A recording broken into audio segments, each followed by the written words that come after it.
વિશ્વ આદિવાસી દિવસની ઠેર ઠેર ઉજવણી।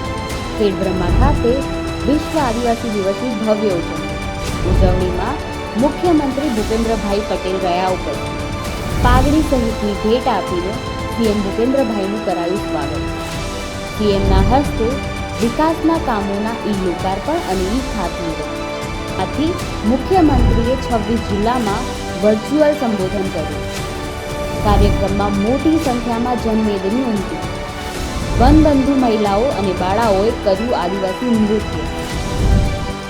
સૌ કોઈ પરંપરાગત આદિવાસી વેશભૂષામાં જોવા મળ્યા। 9 ઓગસ્ટ એટલે કે વિશ્વ આદિવાસી દિવસ। રાજ્યકક્ષાના વિશ્વ આદિવાસી દિવસની ઉજવણી ખેડબ્રહ્માના નવી મેત્રાલ પાસેની આર્ડેક્તા કોલેજ ખાતે યોજાઈ હતી, જેમાં રાજ્યના મુખ્યમંત્રી ભૂપેન્દ્ર પટેલની અધ્યક્ષતામાં ઉજવણી કરવામાં આવી હતી। વિવિધ સંગઠનો દ્વારા મુખ્યમંત્રી ભૂપેન્દ્રભાઈ પટેલને ભગવાન બિરસા મુંડા, તલવાર, પાઘડી સહિતની ભેટ સોગાદો આપીને સન્માનિત કરવામાં આવ્યા હતા, જ્યાંથી રાજ્યના 26 જિલ્લામાં મુખ્યમંત્રીએ સંબોધન પણ કર્યું હતું। તો સીએમના હસ્તે વિકાસના કામોના લોકાર્પણ અને ખાતમુહૂર્ત પણ કરવામાં આવ્યા હતા। આ પ્રસંગે મંત્રી કુવેર ડિંડોર, જિલ્લા પંચાયતના પ્રમુખ ભારતીબેન પટેલ, હિંમતનગરના ધારાસભ્ય સહિતના મહાનુભાવો પણ ઉપસ્થિત રહ્યા હતા। કાર્યક્રમના અંતમાં મુખ્યમંત્રી દ્વારા પત્રકારો સાથે શુભેચ્છા મુલાકાત પણ કરવામાં આવી હતી। મારા નમસ્કાર। આજે સંયુક્ત રાષ્ટ્ર સંઘે જે 9મી ઓગસ્ટ 1994માં વિશ્વ આદિવાસી દિવસ તરીકેની જે ઘોષણા કરી અને એના માનમાં પૂરા વિશ્વમાં જ્યારે આદિવાસી દિવસની ઉજવણી થાય તેના ભાગરૂપે અમે પણ ગુજરાત સરકારના માધ્યમથી આદિવાસી દિવસની ઉજવણી એક વિકાસના રૂપમાં કરીએ છીએ અને વિકાસના રૂપમાં આદિવાસી સમાજના મારા આગેવાનો છે, આપણા વડીલો, માતા બહેનો, યુવાનો વિકાસના કામોમાં અને એનો લાભ છે એને મળે એના માટેના પ્રયત્નો આદિવાસી કરે। 365 દિવસ તો આદિવાસી સમાજના ઉત્થાન માટે સન્માનીય દેશના પ્રધાનમંત્રી નરેન્દ્રભાઈ મોદી સાહેબે જે પાયો જે કંડાર્યો હતો વનબંધુ કલ્યાણ યોજનાના માધ્યમથી એને આગળ ધપાવીને અમારા માનનીય મુખ્યમંત્રી શ્રી ભૂપેન્દ્રભાઈ પટેલ સાહેબ આગળ વધારી રહ્યા છે અને આજે અમારા ગુજરાતમાં જે આપણા 14 જિલ્લાઓ અને આપણા 26 જેટલા સ્પોટ પર અમારા મંત્રીશ્રીઓ, અમારા આગેવાનો અને અમારી જે ગુજરાત સરકાર આદિજાતિ હસ્તક સંચાલિત જે સ્કૂલો હતી એ 838 જેટલી સ્કૂલો એ બધાનું આજે લાઈવ અહીંયાથી પ્રસારણ પણ થયું છે અને બધાને જોડીને આજે વિકાસના રૂપમાં આ દિવસને અમે ઉજવીએ છીએ અને વિશ્વ આદિવાસી દિવસને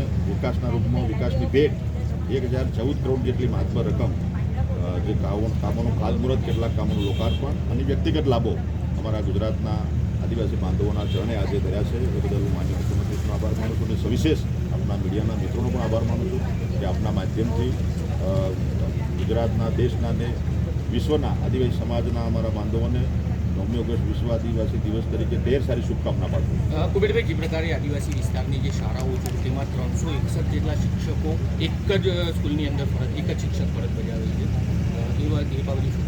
આપને સારું થયું, આપને પણ હું ધન્યવાદ આપું છું। આપ મિત્રો જે આપ જે નરેટિવ કેટલાક લોકો જે ફેલાવી રહ્યા છે, આપણો આરટી જે એક્ટ છે, રાઇટ ટુ એજ્યુકેશન, એનો નિયમ છે કે વિદ્યાર્થી સંખ્યા દીઠ રેશિયો છે સ્કૂલમાં શિક્ષકનો 30 વિદ્યાર્થી એક શિક્ષક મળવા પાત્ર હોય છે। આપનું કેવું સાચું છે કે જે સ્કૂલોમાં સંખ્યા જે 1 થી 5 ધોરણની સ્કૂલો છે અને ત્યાં સંખ્યા 30થી નીચે છે, કેટલીક જગ્યાએ તો સંખ્યા 15 છે, 1 થી 5 ધોરણમાં 15 છે, 17 છે, 20 છે, કોઈ જામનગરની એક શાળા એવી છે કે 8 સંખ્યા 1 થી 5 ધોરણમાં છે।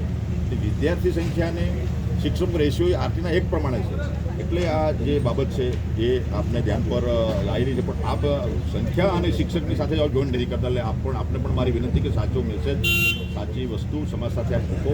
અને અમારી બીજી મને આપના માધ્યમથી હું જણાવવા માગું છું કે આપણી જે પે સેન્ટરની શાળાઓ છે ત્યાં મેં નક્કી કર્યું છે, આપણે ગુજરાત સરકારે આપણા સન્માનની માનનીય મુખ્યમંત્રીના નેતૃત્વમાં કે આપણે પે સેન્ટરની શાળામાં પીએમશ્રી યોજના આપણા મોદી સાહેબે જે શરૂઆત કરી છે, પીએમશ્રી સ્કૂલ 270 જેટલી સ્કૂલ પીએમશ્રી અંતર્ગત આપણે મિત્રો પૂરી કરી છે।